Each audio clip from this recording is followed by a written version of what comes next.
our democracy is hanging by a thread. And there are people in the Republican Party who want to cut that thread.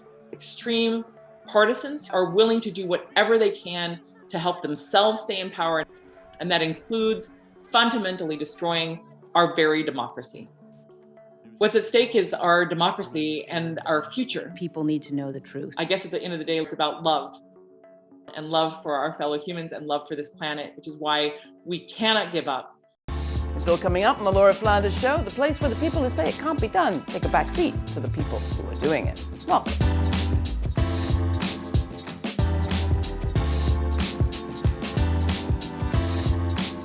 It's hard to find consensus among 300 million people. It helps to have a founding document. But consider any one of the really big, important words in ours, in the U.S. Constitution, and you'll find no agreement. Speech, happiness, freedom, justice, even person.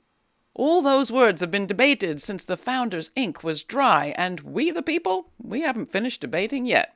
Indeed, some of our biggest debates are about the tiniest word, we. Lisa Graves has been following the to and fro her entire career. A lawyer and researcher, she's advised every branch of the federal government. She's the president of the board of the Center for Media and Democracy in Wisconsin, where she headed up investigations into the corrupting power of big money on elections, science, education, and most especially, our courts. A few years back, Graves created True North Research, where she currently serves as its executive director and editor-in-chief. As the House Select Committee investigating the January 6th insurrection prepares to hold hearings throughout June, and the Supreme Court approaches the end of its first term with what you could possibly call its Trump majority, and as CPAC, a global convening of influential radical right-wing activists, prepares to hold its annual conference this time, not in Texas or Florida, but in Budapest, Hungary, with Putin-ally Victor Orbán as a featured speaker, well, everybody at the Laura Flanders Show thought that this might be a good time to sit down with Lisa Graves. She says what we're facing is the beginning of the next chapter of the extremist revolution. What does that mean? And because this is a show where we like to talk about how change is made, if a determined group of billionaires could bring us to this place, I want to know, can the process also work in reverse? We're also going to hear from January 6th committee member Jamie Raskin, who says, the hearings will tell a story that will really blow the roof off the House. I won't say I'm relieved to be speaking to you, Lisa, but I'm always excited to hear what you have to say because it makes me feel that someone is paying attention. So as we start our conversation, perhaps just to center us, where are you? I mean, I don't mean physically, although that's interesting, but what's on the top of your mind in terms of this particular moment and what's at stake for whom? I'm thinking about a number of things. One is the just ongoing revelations by the tremendously important House investigation into January 6th and the great work of Jamie Raskin and the other members there to really unearth these messages and communications of this coup that was attempted by Donald Trump and his most ardent followers and aides. And that is certainly top of mind because we have never seen anything like that in the history of our republic. And we know that Trump's allies and Trump himself, they are working hard to try to shut down that investigation through the 2022 midterm elections. If they take the House, they will end that investigation, that vitally important investigation into this effort to overturn our democracy, to basically have a coup. And to have a violent coup at that, with what was happening on the Hill on January 6th. But I'm also thinking a lot about what's happening with the Supreme Court and the sort of silent coup that has happened there in terms of the way this right-wing faction now dominates our highest court and what they are planning to do to our rights in these coming months. So those are the two things that are most on my mind. And then I also worry quite a bit about Steve Bannon, his continued efforts to seed a global sort of nationalist, white supremacist type of movement, and how that CPAC conference that's coming up in May feeds into that narrative of indoctrination of Republicans to go along with this assault on fundamental democratic principles in America. In their promotional video, CPAC's Hungarian host organization say that American and Hungarian conservatives are united by ideas of home, God, family, all ideas that they claim are under attack. Azt látjuk és azt érezzük, hogy úgy az amerikai, mind az európai magyar konzervatívokat összeköti az Isten, haza, család gondolata, és mindannyian azt is látjuk, és azt is érezzük, hogy ezen értékek támadás alatt áll.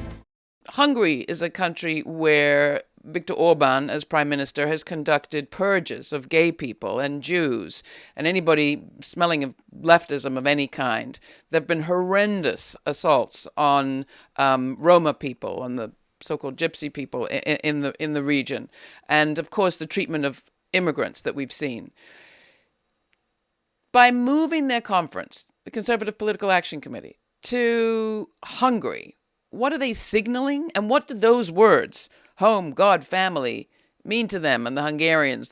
That terminology, that sort of fatherland, homeland rhetoric, is well known in history from the 1930s. And to embrace such a repressive leader of a country as someone to be followed by Americans here is genuinely astonishing. American generations earlier fought against that sort of fascistic type of government, fought in World War II against fascism. But now we're seeing this fascism redressed as some sort of modern form of democracy when it is antithetical to true democracy. This notion that Fox, that Tucker Carlson, the Swanson TV dinner era, would give his platform to Viktor Orbán, that CPAC would give their platform to Viktor Orbán, it really signals a determination to try to move this country away from having a thriving democracy and to sort of normalize a sort of almost dictatorial type of presidency. And going to Hungary in the middle of a war in Europe, where Viktor Orbán is on the Putin side, it speaks to, in a sense, a restarting of the century, going back to a period before World War II, before the legislation of the 1960s. Hungary's never seen that kind of liberal legislation. And it does seem to me that the organizations that you follow fancy rolling back the clock on all of that. How far have they succeeded in rolling back the clock, and what role does today's Supreme Court play? The judges that Donald Trump has put on the United States Supreme Court, which now form a faction, a majority faction on that court that is genuinely extreme. And they were chosen not to be fair judges. They were chosen with the hope, with the intention that they would reverse a century of legal precedents that Americans rely upon. All the other courts basically have to take the cases that come to it and issue rulings on it. The Supreme Court chooses which cases it hears. It receives thousands of appeals every year, and it chooses only about 90 cases to rule on, to have oral argument on and issue a written ruling on. And it has chosen that Citizens United decision, picked that case out in order to destroy campaign finance law or anti-corruption law in this country in ways that are consistent with what Charles Koch wants. They picked out a case about the Voting Rights Act in order to destroy the enforcement provisions of the Voting Rights Act in 2013, which has spawned these hundreds of repressive bills to make it harder for Americans to vote, that have been fueled by Trump's lies about the election, the big lucrative lie. They picked out a case involving gerrymandering or the map drawing in order to take away and limit the power of federal judges to set aside these unfair maps that install minority rule in states and basically have overrepresentation of Republicans in Congress, despite the fact that they do not hold those same majorities in state registration. And now they've chosen decisions like a decision involving Roe versus Wade with the view toward overturning 50 years of precedent. And another case that is coming out this year to attack and limit the power of the EPA to regulate climate, as we're witnessing with our own eyes, documented, demonstrated consequences of the climate changes that are underway. And we desperately need to have a federal government empowered to do something about it. What would that take?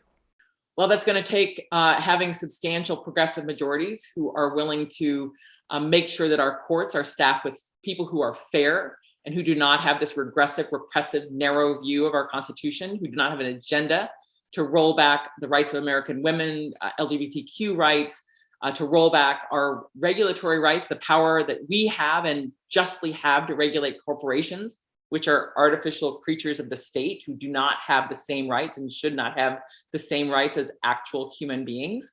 We need to have the willingness to, I think, expand this court. It's 9 justices. It's not set in the Constitution that it be 9. It could be 15. The court should look more like the American people. It shouldn't just be a bunch of Ivy League judges.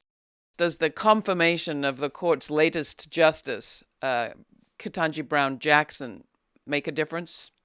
It absolutely makes a difference to have her on the court because, in part, this court has never had a Black woman serve as a judge. I think it's really important from that standpoint. And she's someone who is who's shown herself to be someone devoted to facts and law and fairness.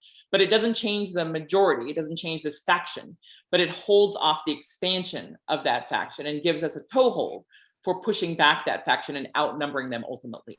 It's an inside and an outside strategy, as Jamie Raskin and others on the House Select Committee into the January 6th insurrection have said. This was not a coup directed at the president. It was a coup directed by the president against the vice president and against the Congress.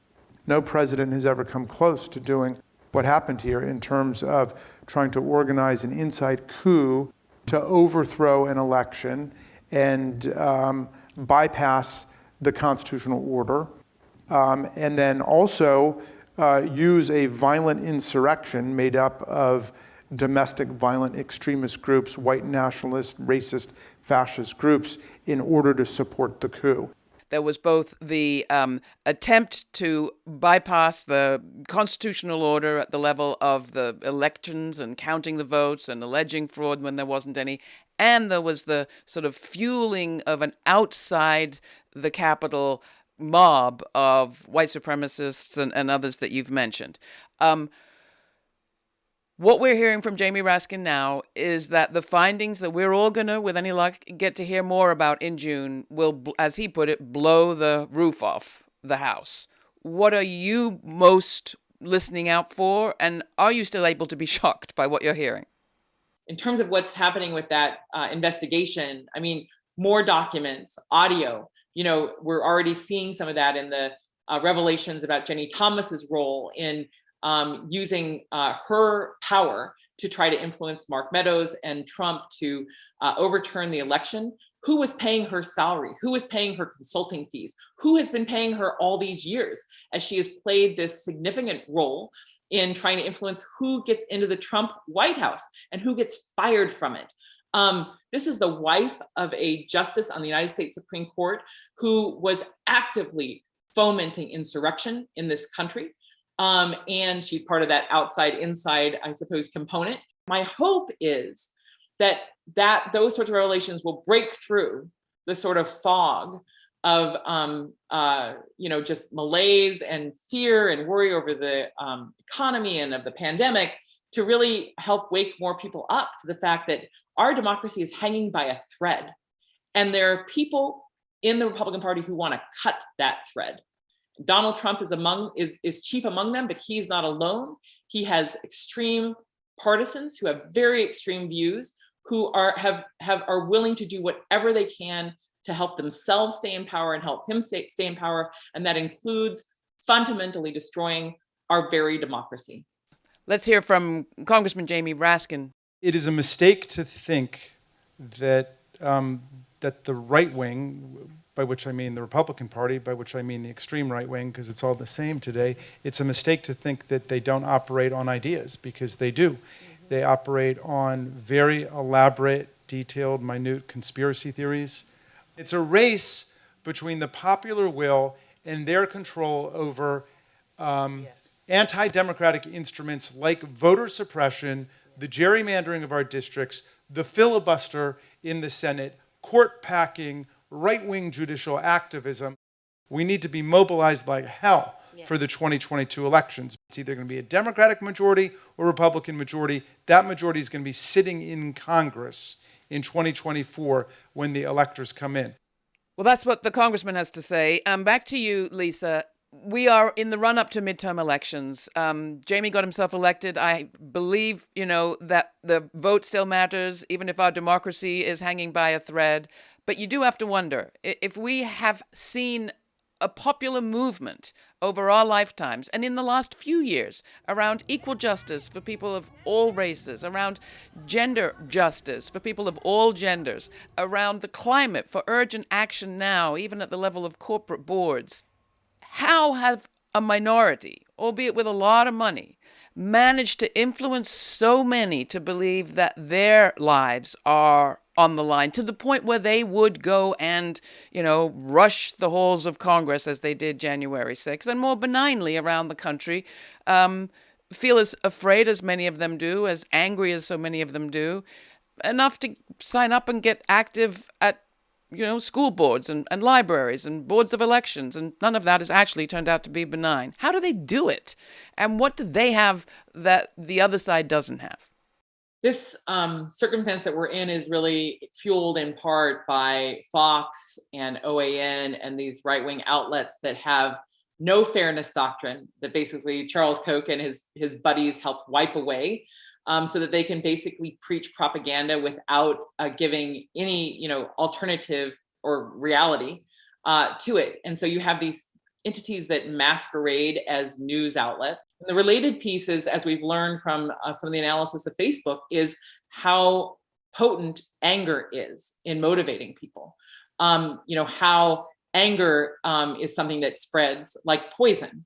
And what you've seen now is that someone like Donald Trump, who I personally believe is not just amoral, but immoral, someone who is so venal, so selfish, so unworthy of any public office, that he has now seen that he can basically use hate and anger like an ATM to just keep pushing that button to get more cash, to get more money in order to fuel his own vanity and fuel his very dark vision and his lies about this country and our world, and how so many people can be preyed upon or are gleefully embracing those lies because it fits their own bias, their own bigotry. I'm reminded, though, Lisa, that it wasn't always this way. I mean, there was a period when you and I were much younger and people on the right, including many that you've named, were in the wilderness. And they, at that time, and I'm talking about the 1960s, came together to envision how they would get from where they were then to where they are now. They may not have plotted it exactly, but they identified the need to influence the media, to influence policy. They created organizations to do all of those things, many of which you have tracked. Is this a process that can work in reverse? Do people on the progressive side need to look very closely at what the right did? Because it could be, reverse engineered. It's I say it takes a lot of money to sell a lie, but they have spent a lot of money to sell those lies. It's not as costly to tell the truth, although it can be costly at times. But in some ways, it's sort of amazing that it's taken them this long to get to this point because they've spent so much money. And that's because I think that they continue to genuinely be at odds with the will of most Americans, what most Americans want. For example, abortion is very popular in terms of women being able to make their own decisions. It's supported by 60, 70, 75% of the American people. Abortion is more popular than President Biden or President Trump. Abortion is a more popular right or more popular thing than many politicians.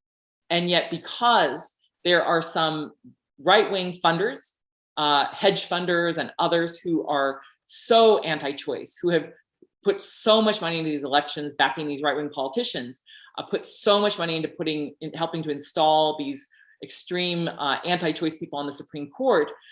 We are at a moment where the Supreme Court may well reverse Roe, and these state legislatures that are beholden to these same billionaire interests may well expand the opposition to Roe to even take away the right of abortion in the case of rape or incest. But it's not because the majority of people want it. It's because a very few number of wealthy people who are spending their money very strategically have put those pieces in place. So what do we do?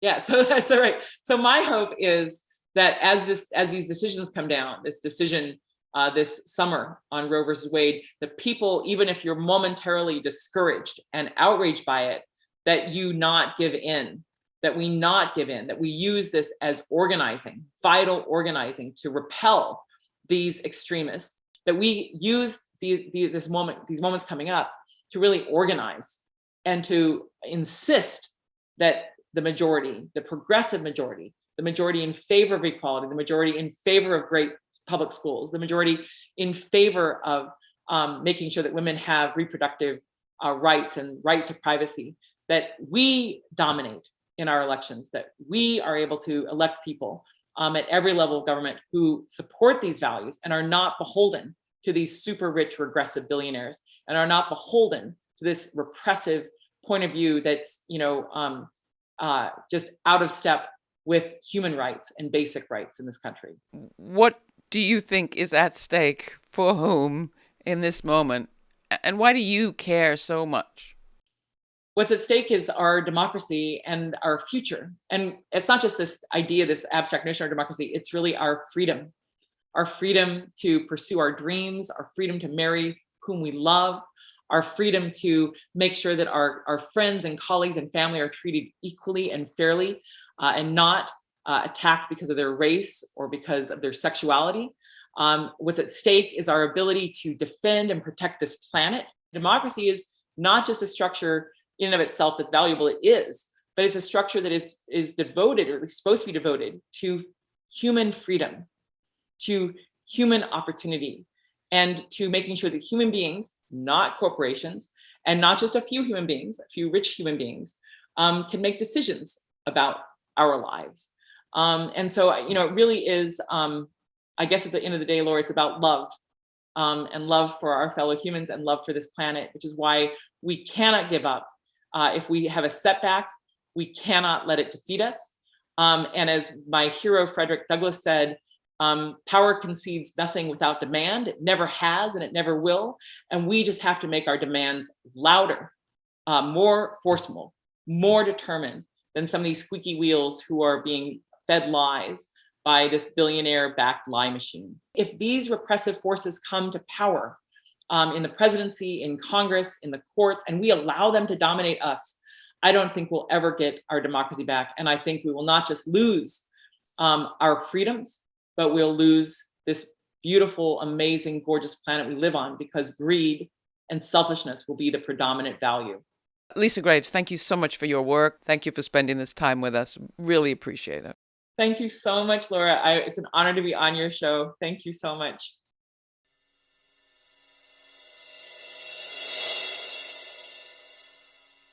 It's hard to have a conversation about democracy without sounding awfully partisan. After all, one of our two major parties has the word democracy right there.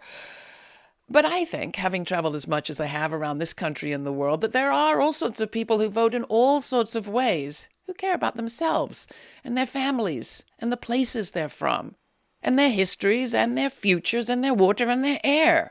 And they care about having a say in all of those things. And to me, that's what democracy means.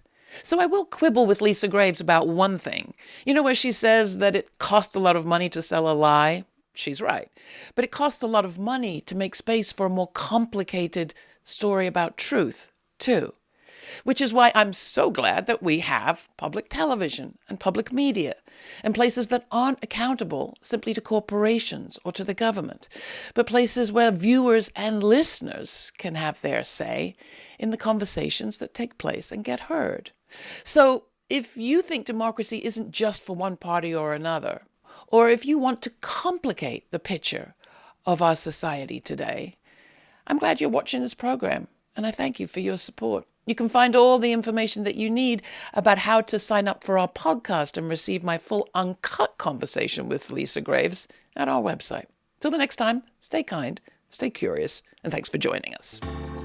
For more on this episode and other forward-thinking content, subscribe to our free newsletter for updates, my commentaries, and our full uncut conversations. We also have a podcast. It's all at lauraflanders.org.